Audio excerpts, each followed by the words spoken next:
नमस्कार दोस्तों, कैसे हो आप लोग। उम्मीद करता हूँ आप सब अच्छे होंगे।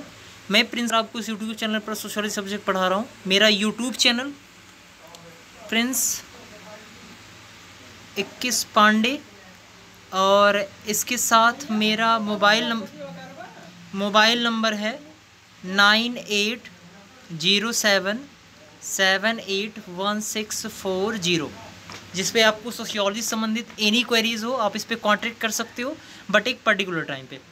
तो चलिए मैं आपको जैसे कि बताना चाहूँगा कि आज का जो हमारा टॉपिक है सोशियोलॉजी का, वो हमारा यूनिट नंबर 6 का अर्थव्यवस्था एवं समाज है। ठीक है, अर्थव्यवस्था और समाज। अब यहाँ पर इस टॉपिक में हम लोग अर्थव्यवस्था और समाज के अंतर्गत हमारा इसमें जो अर्थव्यवस्था है वो अर्थव्यवस्था का यहाँ पे आशय एक सामान्य अर्थव्यवस्था से नहीं है, बल्कि यहाँ पे जो अर्थव्यवस्था है वो हमारा सामाजिक अर्थव्यवस्था है। यानी हम इसके अंतर्गत सामाजिक अर्थव्यवस्था के संदर्भ में पढ़ेंगे। ठीक है, सामाजिक अर्थव्यवस्था। तो पहले तो मैं आपको बता देना चाहूँगा कि जो अर्थव्यवस्था होती है, अर्थव्यवस्था क्या होता है। तो आपको बताना चाहूँगा कि यह एक ऐसी व्यवस्था होती है जिसके अंतर्गत आर्थिक प्रक्रियाओं का क्या किया जाता है, संचालन किया जाता है। तो मैंने कहा कि यह एक ऐसी व्यवस्था है जिसमें आर्थिक प्रक्रियाओं का संचालन किया जाता है। आर्थिक प्रक्रियाओं का संचालन किया जाता है। आर्थिक प्रक्रियाओं का संचालन किया जाता है। आर्थिक प्रक्रिया का आशय ये है कि आर्थिक प्रक्रिया यानी जिसमें उत्पादन, उपभोग, विनिमय एवं निवेश संबंधी प्रक्रियाओं का क्या किया जाता है, संचालन किया जाता है। वो व्यवस्था क्या कहलाती है, अर्थव्यवस्था। तो आई होप समझ में आ गया होगा। अब हम लोग अर्थव्यवस्था और समाज के अंतर्गत हम आज इसमें पूंजी के बारे में पढ़ेंगे। कैपिटल, पूंजी। जैसा कि मैं आपको बता देना चाहूँगा कि पूंजी एक प्रकार से धन का ही स्वरूप होता है। यानी मूल रूप में जो धन कहा जाता है, जिसे धन कहा जाता है, वही आगे चलकर पूंजी का रूप धारण करता है। अब आप कहोगे कि धन क्या स्वरूप, धन का क्या मतलब पूंजी, तो उसमें अंतर नहीं है, बस इसके स्वरूपों में परिवर्तन हो गया है बस। यानी धन का स्वरूप पूंजी में हो गया है कन्वर्ट। तो इसका रीज़न क्या है, रीज़न ये है कि सामान्य रूप में जो धन होता है, धन और पूंजी, सामान्य रूप में धन जब व्यक्ति के पास चीज़ें होती हैं, चीज़ों में चाहे उसके पास रुपए पैसे हो या वस्तुएं हैं, कोई भी चीज़ें हों, ठीक है। तो जब तक किसी के पास, व्यक्ति के पास पैसे रुपए या जो भी चीज़ें होती हैं, भंडार होता है, तब तक वो धन उसका होता है। लेकिन जब धन परिवर्तित होता है, जब धन का स्वरूप पूंजी में होता है, यानी धन जब किसी वस्तु के निर्माण में, इंफ्रास्ट्रक्चर में यूज़ होता है, इंफ्रास्ट्रक्चर में जब यूज़ होता है, तो वो धन क्या कहा जाता है, पूंजी कहलाता है। फिर पूंजी यानी कैपिटल, तो उसे कैपिटल कहा जाता है। Okay, capital. अब यहाँ पर कैपिटल का यहाँ पे मतलब, तो हम लोग थोड़ा 1 बाय 1 समझ लेते हैं, फिर हम आगे बात करेंगे। पूंजी मनुष्य द्वारा निर्मित वह धनराशि है जो उत्पादन कार्य में प्रयुक्त होता है।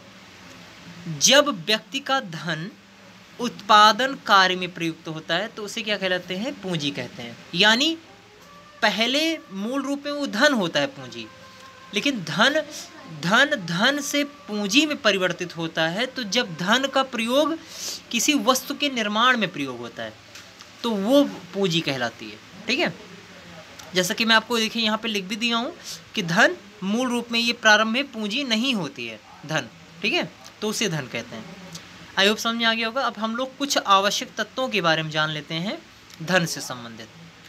कुछ आवश्यक तत्व वो कौन से हैं। पहला क्या है, धन ही पूंजी होता है। ऑब्वियस है, मैंने आपको पहले बता दिया क्या कि पूंजी के पहले का जो स्वरूप होता है, प्रथम चरण होता है, वो धन का होता है। धन के द्वारा ही पूंजी का निर्माण होता है। सेकंड क्या है, मनुष्य द्वारा निर्मित होता है धन। इसके साथ साथ तीसरा, धन का उत्पादन कार्य में प्रयुक्त होता है, यानी धन का जो उत्पादन होगा वो कार्य में प्रयुक्त होगा। चौथा क्या है, पूंजी देखिए मैंने एक फार्मूला तैयार कर लिया है कि धन और वस्तु को मिलाकर पूंजी का निर्माण होता है। तो पूंजी बराबर धन प्लस वस्तु। आई होप इतना क्लियर हो गया होगा। अब देखिए लास्ट में मैंने एक लाइन लिखी है कि पूंजी आय प्राप्ति का साधन होता है। तो आय प्राप्ति का साधन ये बचतों का ये परिणाम है। जो आय होता है वो बचत, जो हमारे सेविंग्स होती हैं उन्हें कहते हैं आय। ठीक है, आई होप समझ में आ गया होगा। हम लोग अब कुछ प्रकार के बारे में जान लेते हैं, पूंजी के प्रकार जो महत्वपूर्ण है हमारे एग्जाम के लिए। जैसे अचल पूंजी और चल पूंजी। अचल पूंजी क्या होती है और चल पूंजी मैं आपको बताना चाहूँगा। अचल पूंजी जो दीर्घ चलायमान होती है, मीन्स यानी टिकाऊ होती है, बार बार इसे निर्माण नहीं करना होता या बार बार इसको चेंज नहीं किया जा सकता, गतिशीलता इसमें नहीं होती है, ये बार बार प्रयोग इसका किया जा सकता है। ठीक है, तो परिवर्तित नहीं होता है, तो इसमें इसको बार बार प्रयोग आप कर सकते हो। मतलब एक बार प्रयोग करने के बाद दूसरी बार वो अगर आप प्रयोग कर सकते हो, ये खराब नहीं होती है। ठीक है, तो दीर्घ चलायमान टिकाऊ होता है अचल पूंजी। इसमें कौन कौन से उदाहरण हो सकते हैं? मशीन, यंत्र, मकान आदि। दूसरा चल पूंजी क्या होती है? चल पूंजी में अपेक्षाकृत ये कम चलायमान होता है। किसके? अचल पूंजी के। एक ही बार प्रयोग होता है। उदाहरण लिखिए चीनी, कोयला आदि।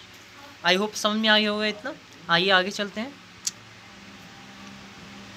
भौतिक पूंजी और अभौतिक पूंजी, ये डिफरेंस है। भौतिक पूंजी और भौतिक पूंजी को अभौतिक पूंजी को आपने एक सुना होगा, भौतिक संस्कृति और अभौतिक संस्कृति। तो उसी से ही सिमिलर बैठता है। सिमिलर का मतलब सेंस दोनों सिमिलर नहीं है, मतलब भावनाएं सिमिलर हैं। ठीक है, ध्यान रखिएगा।